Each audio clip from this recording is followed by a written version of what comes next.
Hi guys, எடுத்துக்காட்டு 1/15 f function natural number to natural number என்ற சார்பானது f of x equal to 3x + 2 அப்படின்னு கொடுத்துட்டாங்க.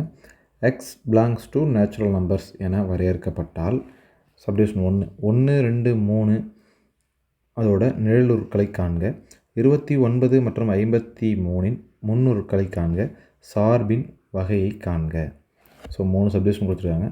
ஃபஸ்ட்டு சப்டிவிஷனை ஃபஸ்ட்டு கண்டுபிடிச்சிடலாம். ஃபஸ்ட்டு சப்டிவிஷனில் என்னென்ன இருக்குது அப்படின்னு பார்த்தீங்கன்னா 1 2 3 இதோட நிழலுரு கண்டுபிடிக்கணும். இதுதான் ஃபஸ்ட்டு சப்டிவிஷன், நிழலுரு. ஸோ நிழலுரு கண்டுபிடிக்கணும் அப்படின்னா ஒன்றும் பெரிய விஷயம்லாம் இல்லை.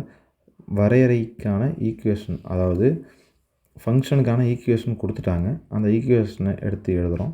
3x f of x equal to 3x + 2. இப்போது இந்த எக்ஸ் இருக்க இடத்துல எந்தெந்த முந்நூறுலாம் இருக்குதோ அந்தந்த முந்நூறுலாம் எடுத்து அப்ளை பண்ணோன்னா அந்த எண்ணுக்குள்ளே நிழலுரு கிடச்சிரும். இப்போது எஃப் ஆஃப் 1 அப்படின்னு எடுத்து எழுதணும்னா 3 × 1 + 2 ஈக்குவல் டு 3 + 2 ஈக்குவல் டு 5. இப்போது 1ஓட நிழலுரு 5.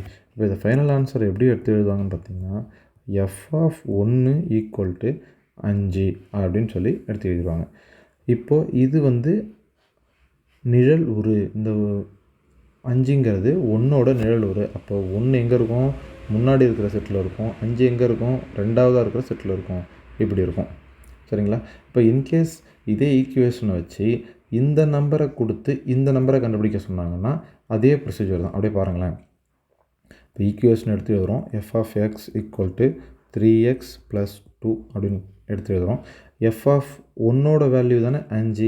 இந்த 1 தான் நமக்கு தெரியாது. இப்போ அந்த 5 என்ன பண்ணுறோம்னா டைரெக்டாக அந்த இடத்துல அப்ளை பண்ணிக்கிறோம். எஃப் ஆஃப் எக்ஸுக்கு பதிலாக 5 நான் போட்டேன்னா 3x + 2. இந்த 2 இந்த பக்கம் வச்சுன்னா என்ன மாறும்? மைனஸாக மாறும். 5 - 2 அந்த பக்கம் கூட்டலில் இருக்க 2 இந்த பக்கம் வந்தால் மைனஸாக மாறுது. 5 - 2 ஈக்குவல் டு 3x. இப்போ 5ல் 2 போச்சுன்னா 3 ஈக்குவல் டு 3x. இப்போ இங்கே பெருக்கலில் இருக்க 3 இந்த பக்கம் வச்சுன்னா எப்படி மாறுது? 3/3 equal to x. x equal to 1. கரெக்டாக வருதுங்களா? ஸோ அப்போ அந்த 5 அப்ளை பண்ணும்போது அந்த 5ஓட 300 கிடச்சிருது.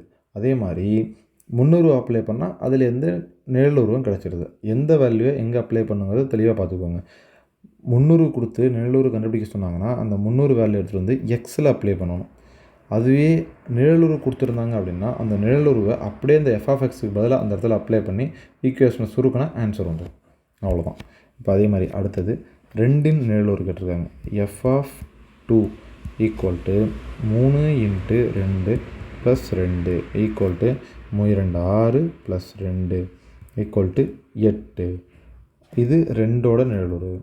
அதே மாதிரி f of 3 equal to 3 × 3 + 2 equal to 9 + 2 equal to 11.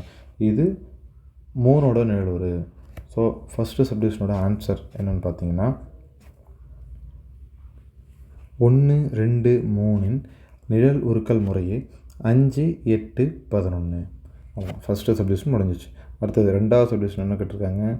29 மற்றும் 53இன் முன்னுருக்களை காண்க. இது எப்படி கண்டுபிடிக்கணும்னு இங்கே சொல்லியிருக்கேன். ஞாபகம் இருக்குதா? அதே ஸ்டெப்பை ஃபாலோ பண்ணுறோம். இப்போது f of x equal to 3x + 2 அப்படின்னு இருக்குது. இப்போது இந்த 29 தானே ஃபஸ்ட்டு கண்டுபிடிக்கணும். இப்போ எஃப் ஆஃப் எக்ஸ் இருக்கிற இடத்துல என்ன பண்ண சொல்லிட்டேன்? அந்த 29 அப்ளை பண்ணிவிடுங்க. 29 அப்ளை பண்ணால் அந்த பக்கம் என்ன இருக்குது? 3x + 2. இப்போ இந்த கூட்டலில் இருக்கிற 2 இந்த பக்கம் வச்சு என்ன மாறும்? 29 - 2 ஈக்குவல் டு 3x. அதே மாதிரி 27 29 2 போச்சுன்னா 27 equal to 3x. 1 3 9 3 27. x equal to 9. அதே மாதிரி இங்கே என்ன அடுத்து இன்னொரு ஈக்குவேஷன் என்ன இருக்குது? F of x equal to 3x + 2. அடுத்த நம்பர் என்ன? 53. அப்படியே இந்த எஃப் ஆஃப் எக்ஸுக்கு பதிலாக 53 எழுதிட்டோம்னா 53 ஈக்குவல் டு 3x + 2. 2 இந்த பக்கம் வந்துச்சுன்னா வழக்கம் போல் டைரெக்டாக, அதாவது உங்களுக்கு தெரிஞ்சதுன்னா டைரெக்டாக போட்டுடலாம். இந்த 2 இந்த பக்கம் வந்து 53லேருந்து 2 கழித்து என்னவா மாறுது, 51 மாறுது. இந்த மாதிரி நம்ம போடும்போது என்னென்னா கொஞ்சம் டைம் வேஸ்ட். ஒரு 5 செகண்ட் 10 செகண்ட் இருந்தாலும் டைம் வேஸ்ட் தானே. ஸோ டைரெக்டாக நமக்கு புரிஞ்சு போட்டோன்னா டைம் சேவ் ஆகும். மேக்ஸை பொறுத்த வரைக்கும் டைம் எவ்வளோக்கு சேவ் பண்ணுறோமோ அவ்வளோக்கு நல்லது. ஸோ இப்போ டைரெக்டாக கேன்சல் பண்ணிக்கிறோம். 1 3 3 1 3 3 மீதி 2 21 7 3 21 17 3 21 x = 17 அப்படின்னு 2 ஆன்சரும் கிடச்சிருச்சு. இப்போ அப்படி ஆன்சர் எடுத்து எழுதிடலாமா? கேள்வி என்ன கேட்டுக்கிறாங்க, 29 300 53 300. அப்படியே பாருங்களேன், இது 29 300 29 300 என்ன 9 = 9. அதேமாதிரி அடுத்தது என்ன கேட்டிருக்காங்க, 59 300 59 300 = 17. ஸோ செகண்ட் சப்டிவிஷன் போட்டாச்சு. மூணாவது என்ன கேட்டிருக்காங்க, சார்பின் வகைகளை காண்க. சார்பின் வகையோட ஃபங்க்ஷன் என்ன அப்படின்னு பார்த்தீங்கன்னா, இந்த natural number to natural number அப்படின்னு சொல்லிட்டாங்க. அது என்ன natural number to natural number அப்படின்னு பார்த்தீங்கன்னு வச்சுக்கோங்களேன்.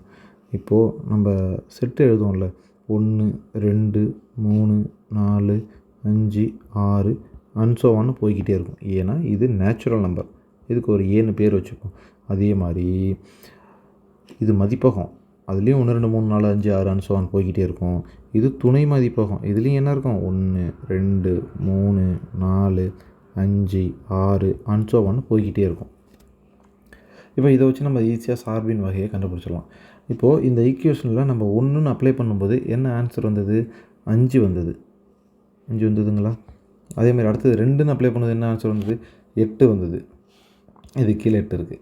அதே மாதிரி 3ன்னு அப்ளை பண்ணும்போது என்ன வந்தது, 11 வந்தது. அது கீழே இருக்குது. ஏன்னா நேச்சுரல் நம்பரில் 8 11லாம் இருக்குது இல்லையா, அடுத்தடுத்து போய்கிட்டே இருக்கும். ஸோ இப்போ இதுலேருந்து நான் எந்த நம்பர் எடுத்து எக்ஸில் அப்ளை பண்ணாலுமே இங்கே எனக்கு வரக்கூடிய வேல்யூ கண்டிப்பாக ஒரு பாசிட்டிவ் வேல்யூவாக தான் இருக்கும். அதாவது ப்ளஸ் நம்பராக தான் இருக்கும். ப்ளஸ் நம்பர் எல்லாமே நேச்சுரல் நம்பர்ஸில் இருக்குது. அப்போது இதுலேருந்து என்ன தெரியுது, ஏயில் இருக்கிற எல்லா உறுப்புக்கும் பியில் நிழல் உரு இருக்குது. அதனால் இது ஒரு ஒன்றுக்கொன்றான சார்பாகும். அடுத்தது பலவற்றிற்கு ஒன்றான சார்பு.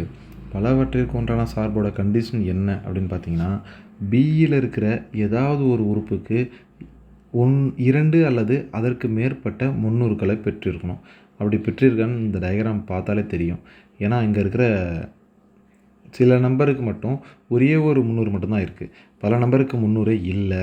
அப்படி இருக்கிற நம்பருக்கும் ஒரே ஒரு 300 தான் இருக்குது. அப்போது இது பலவற்றிற்கு ஒன்றான சார்பும் இல்லை. அடுத்தது மேல் சார்பு. மேல் சார்பாக இருக்குமா இல்லையா அப்படின்னா கண்டிஷன் என்ன, பியின் ஒவ்வொரு உறுப்புக்கும் ஏயில் 300 இருக்க வேண்டும். அதாவது பி செட்டில் இருக்கிற ஒவ்வொரு உறுப்புக்கும் ஏயில் 300 இருக்கணும். அப்படி இருந்தால் அது மேல் சார்பு, அப்படி இல்லைன்னா அது மேல் சார்பும் இல்லை. அடுத்தது உட்சார்பு. உட்சார்புக்கு கண்டிஷன் என்ன அப்படின்னு பார்த்தீங்கன்னா, பியில் இருக்கிற ஏதாவது ஒரு உறுப்பு 300 இல்லாமல் இருக்கணும். அப்படி இருந்துச்சுன்னா அது உட்சார்பு ஆகும். இங்கே நிறைய உறுப்பு இருக்குது. இப்போ 1க்கு 300 இல்லை, 2க்கு இல்லை, 3க்கு இல்லை, 4க்கு இல்லை, 6க்கு இல்லை. இந்த மாதிரி 300 இல்லாமல் நிறைய உறுப்பு இருக்குது. ஒரு உறுப்பு இருந்தாலே அது உட்சார்பு. இப்போ ஃபைனலாக சார்பின் வகைகளில் என்னென்ன சார்புலாம் அவைலபிளாக இருக்குது அப்படின்னு பார்த்தீங்கன்னா, ஒன்றுக்கொன்றான சார்பு, உட்சார்பு, இந்த 2 சார்பு தான் இந்த பண்பு பெற்றிருக்கு. அவ்வளோதான்.